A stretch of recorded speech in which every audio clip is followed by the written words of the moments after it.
So national stories now. The Association of Resident Doctors of the Nnamdi Azikiwe University Teaching Hospital Nnewi has commenced a 5-day warning strike over the persistent assault of its members.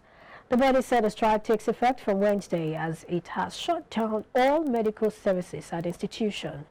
Reports said it was in a press statement signed by the President, Dr. Ndukwe Chinwe, and General Secretary, Dr. Egbue Obiora, after an emergency general meeting. The meeting had over 100 members in attendance. They lamented that one of its members on Sunday was brutally assaulted, humiliated and tortured for over 2 hours by a deceased patient's relatives before the late intervention of the hospital security outfit and management. Some aggrieved e-hailing drivers have allegedly accused medical practitioners at a medical facility of negligence, resulting in the death of their colleague, Kelvin Edonoge, in Port Harcourt, Rivers State. The drivers, while staging a demonstration in front of the hospital along the Ken Saruwiwa Road, Port Harcourt, sang solidarity songs and demanded justice for Kelvin. Reports said the deceased visited the medical facility on Monday to undergo surgery to remove a lump in his neck. It was alleged that shortly after the surgery, the 32-year-old was said to have developed complications that made him to start bleeding internally. A protester who spoke in the midst of the angry drivers without disclosing his name said the surgeon who operated on Kelvin was nowhere to be found when the bleeding started.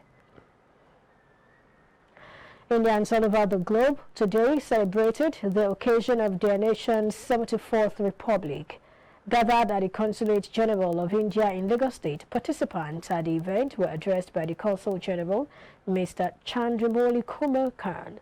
Speaking with IBrandTV, Mr. Khan said India became independent 76 years ago and attained the status of a republic 2 years later. Republic Day is a festival to mark the constitutionality of India. India is run by the Constitution and everybody is equal.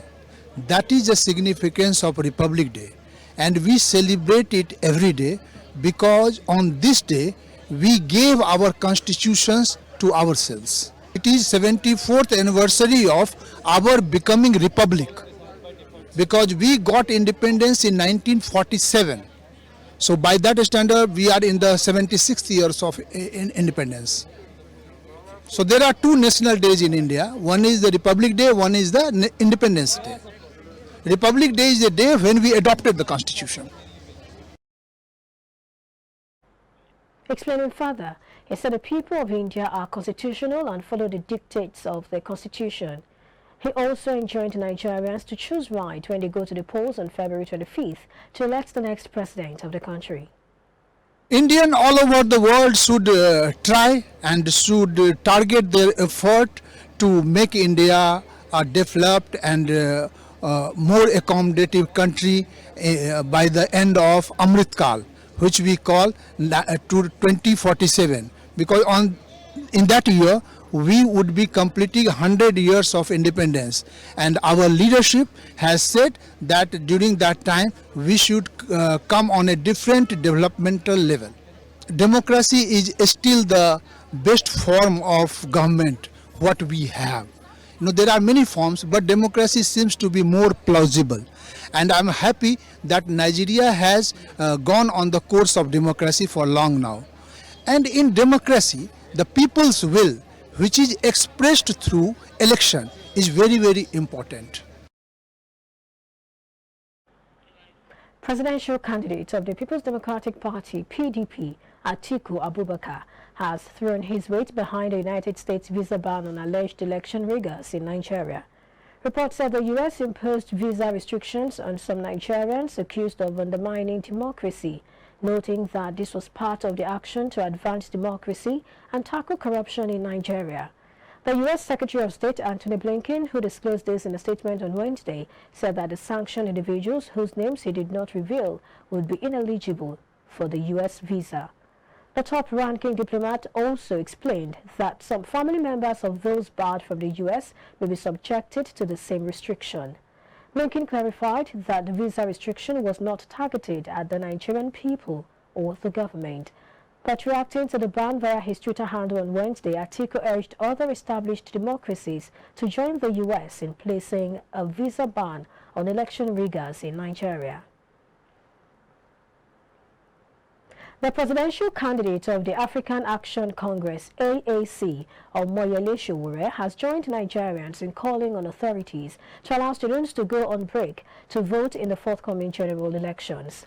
Sowore, in his call, urged the Ministry of Education through the federal government to grant students at least a week-long break to vote during the election. The election, which is barely a few weeks away from now, has gathered reactions in the political quarters of the country with lots of anticipations and hallucinations over who will eventually clinch the #1 office in the land. At least 3.5 million students with voters' cards but have their polling stations outside their schooling domains may be disenfranchised from the voting exercise due to their inability to reach out to their respective polling stations. The presidency says President Muhammadu Buhari's support for the presidential candidate of the All Progressives Congress, APC, Asiwaju Bola Tinubu, is unquestionable. President spokesman Malam Garuba Shehu said this in a statement on Wednesday in Abuja. He was reacting to an allegation leveled against Buhari by Alhaji Tanko Yakasai. Yakasai questioned Buhari's loyalty to the realization of APC victory in the presidential election. However, Shehu dismissed the allegation, saying that President's support for the party's candidate, Tinubu, is unquestioned. Electoral Commission in Lagos State said it's putting finishing touches to plans for achieving a successful outing during the polls. The Commission made it known at a workshop of Election Monitoring and Support Center in Lagos. The Chairman, Planning, Monitoring and Support Center, Professor Rodas Gumus, explained that the workshop was necessary so as to bring members of the team up to speed on their roles. She said the EMSC is a subset of the PMSC and it will aid in tracking, planning and monitoring of the forthcoming election. Highlighting the purpose of the workshop, President Electoral Commissioner REC for Lagos State, Olusegun Agbaje, represented by the state's Administrative Secretary, Adebisi Oladepo, said participants are provided with the required training for the election. What this workshop is about is that materials are being delivered to the states for in preparation for this election. So what we are doing now is to call all of them, to sit them down.